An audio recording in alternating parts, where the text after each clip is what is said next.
Ay, nako. Sobrang init ngayon, guys. Ay, ito pala ang aking ginagawa ngayon. Ayan. So, gagawa tayo ng barracks. Barracks para sa magtatrabaho.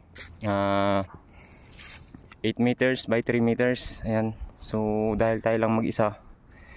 Ayan, ang hirap magtrabaho na mag-isa lang. Wala kang taga-abot ng mga gamit. Ay, ayan. So, update ko na lang pag natapos ito. Ay. Ayan o.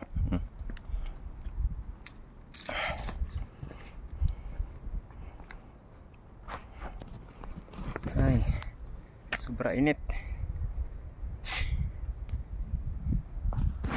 Ayan. So, ito pala yung ating unang tansi. Tansi. Unang yero. Tinansihan ko na to siya. So, yan ang magiging guide natin.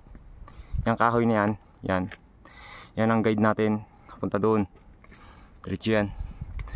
So hindi ko na kasi nakunan yung video ko ng nung una dahil maulan. Ayan, scaffolding na yan, titingnan natin. So kulang pa tayo ng brace dito, pero unahin ko muna yung bubong dahil sobra init. Para kahit na umulan man, mainit, hindi ako sumilong sa baba habang ako yung nagbe-brace dito sa ilalim. Yan, sige.